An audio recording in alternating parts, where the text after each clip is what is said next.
3월 4일 초면이었던 한 여성 BJ와 술을 마시며 합방을 하던 중 너 400만 원 주면 하루 자냐? 내가 매니저 가라고 할게 등의 성희롱성 발언을 하였다. 이에 해당 BJ가 불쾌해하는 내색을 보이는데도 계속해서 이와 같은 발언을 하여 논란이 되었다. 꾹 참다 못한 BJ가 집에 간다고 하니 불쾌하다는 듯이 담배를 피우며 라이터를 집어던지는 행위도 하였다. 그 후 4월 10일에 해명 방송을 켰는데 오히려 자기는 잘못이 없다는 식으로 적반하장의 행동을 보여 비판을 더 받고 있다. 400만 원 주면 흉가에서 하룻밤 자냐? 라는 주장도 있다. 문제의 대화가 있기 전에 흉가 컨텐츠의 섭외비로 400을 언급했다는 것. 윽박이 가장 중요한 흉가를 빼고 말해. 오해가 나왔다는 의견도 존재한다. 하지만 그 뒤에 매니저 보내자 단둘이 있자는 변명할 여지가 없기 때문에 흉가가 생략되었다고 말했다 하더라도 오해의 소지가 없는 것은 아니다. 윽박은 이 부분에 대해서 호감이 있었을 뿐이라고 해명했다. 호감이 있었다고 하더라도 여러 사람이 보는 방송에서 그날 처음 보는 여자 BJ에게 매니저 보내고 단둘이 있자는 얘기는 여자 입장에서 예의가 아니다. 따라서 컨텐츠 섭외비라는 주장도 맥락상 성립되기 애매하다. 이후 유튜브에서는 본인은 방송에서 해명했으니 구독 취소할 거면 취소하라는 감정적인 모습을 보였다. 아프리카에서만 해명을 했기 때문에 유튜브로 접한 사람들은 어떤 해명을 했는지 알 길이 없어 유튜브의 해명 영상을 요구하고 있다. 해당 발언이 성희롱이 아니었을지언정 해당 여성이 불쾌감을 표했던 장면들이나 여성이 떠나자 인사나 배웅도 없이 담배를 피고 홧김에 라이터를 던지며 짜증을 내는 표정이 그대로 방송에 전파가 되었던 터라 많은 사람들에게 충격을 안겨주었다. 2021년 4월 10일 유튜브 커뮤니티에 위 글을 올렸다. 시청자를 무시하는 듯한 말투로 글을 올렸다. 윽박에 대한 유튜브 커뮤니티의 여론은 아주 좋지 않은 방향으로 흘러가고 있다. 윽박 본인이 대댓글에도 시청자에게 비아냥거리는 듯한 뉘앙스의 글을 올렸다. 이 사건으로 인해 예전 영상에 뭐뭐하면 하루 자냐? 라는 댓글과 쪽가라 씨바라마 라는 댓글이 수도 없이 달린다. 2021년 8월 24일 복귀 후 첫 영상을 업로드를 하며 현재 방송 중이다. 유튜버 윤덕규는 오픈 채팅, 가가라이브, 토크온 게임 등에서 여자 목소리로 남성 유저들의 현금과 문화상품권 등을 뜯어내거나 특정 장소에서 만나자고 한 다음 상대가 도착하면 떡잎 유치원 원장, 부배, 최준 등을 상대모사하여 낚시임을 알리는 캐주 컨텐츠이다. 이 과정에서 인신공격과 모욕은 물론 사기 등 위법 행위까지 저지르는 행동을 보여준다. 윤덕규는 로스트아크 게임을 하던 중 잘 풀리지 않자 위안부 피해자를 비하하는 채팅을 쳤다. 너희 할머니가 위안부 에이스라. 그런 거겠지. 벌 어지아크크라는 채팅을 써 로스트아크 인벤 사건 사고 게시판에 박제되었는데 해당 유저 아이디가 핫핑크 뽕망치로 윤덕규 본인의 닉네임이라는 것이 뒤늦게 알려졌다. 이후 사과문을 게시했으나 여론이 좋지 않자 빠르게 사과문을 내렸다.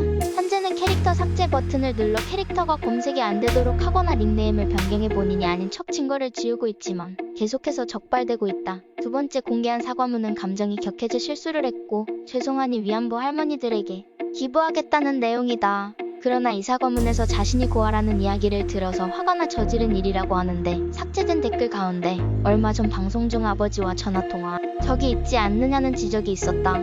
이 사과문은 현재 삭제되어 진정성을 의심받고 있다. 오픈 카톡이나 토크온 등지에서 남성들로 하여금 자신을 여성으로 오해하게 만들어 재물을 편취하는 행동은 명백한 사기죄이며 기망이다. 심지어 자신이 택시를 타고 간다고 타인을 기망해 25,000원 가량을 송금을 하게 하고 이 과정을 편집 없이 실시간 유튜브에 방송하였다. 보이스피싱이나 다름없는 범죄 행위를 유튜브 컨텐츠로 하고 있다는 것이다. 하지만 이런 범죄 행각을 버리면서도 지금까지 불건전한 만남 목적으로 접근하는 남성들을 대상으로 진행했기 때문에 아무런 고소를 당하지 않는다. 범법자들이라 찔리니 고소하지 않은 듯 일각에서는 이 정도로 대놓고 사기를 치는데 고소 당하지 않는 것을 보고 전부 다 주작이 아닌가 하는 의견이 있다. 응원하는 댓글에만 하트를 주다가 비난이 거세지자 좋아요 싫어요 비율을 비공개로 돌리고 모든 댓글에 하트를 주기 시작한 졸렬한 모습을 보여주고 있다. 하지만 여전히 자신의 치부를 대놓고 까는 댓글들을 삭제하며 위안부 논란을 아예 묻어버리려고 하는 듯 보인다. 대한민국의 대표적인 스포츠 트레이너로 전 코미디 빅리그의 직맨 그리고 피트니스 선수이다. 현 피트니스 현역 선수 중 최다 수상자란 타이틀을 가지고 있는 피트니스계에선 입지전적인 선수다. 국내 피트니스계의 선구자 취급받는 유명 선수이지만 그만큼 많은 논란으로 인해 적지 않은 비판을 받는 인물이기도 하다. 직맨 시절까지는 피트니스 커뮤니티에서도 꽤 존경받는 선수였으나 직맨 하차 시점부터 운동에 대해 조금 아는 네티즌 사이에서는 그를 가짜 내추럴의 대표격되는 인물 취급되고 있는데 2020년에 약물 사용을 고백하기 이전까지는 평소 본인을 내추럴 취급하는 언행을 해왔기 때문이다. 단순히 가짜 내추럴 행세를 넘어 다른 사람들을 패배자 취급하기도 하며 각종 막말과 폭행 사건 등으로 인해 대중적 이미지는 사실상 바닥으로 떨어져 있는 상황이었으나 최근에는 먹방이나 육아 등 비교적 건전한 컨텐츠들을 중심으로 겸손하고 진중한 모습들을 보여주고 있어서 과거엔 조롱투성이었던 댓글창도 황철순을 옹호하는 방향의 댓글들이 많아졌다. 2021년 현재 기준으로 유튜브나 인터넷 여론은 결혼 후 다소 누그러진 인스타에서의 행보 덕분에 많이 좋아지고 있는 것이 사실이지만 간간히 올라오는 기사들의 댓글이나 여론을 보면 유튜브 활동을 모르는 일반 대중들에게는 과거의 여러 가지 사건 사고들로 인해 황철순에 대한 인식이 아직도 좋지 못한 듯하다. 2015년 초에 강남의 한 식당에서 사람을 폭행했다. 해를 입은 박모 씨는 아나가 함몰되고 전치 6주의 상처를 입었다. 또한 이를 말리던 여성까지 때린 것으로 알려졌다. 남자들끼리 흔히 있을 수 있는 일인데 저항이 심해서 2대 때렸다라고 해명이 논란이 됐다. 박모 씨 측은 어떻게 자신의 덩치의 2배가 되는 사람에게 먼저 시비를 걸 수 있겠나라며 일방으로 폭행당했다고 설명했다.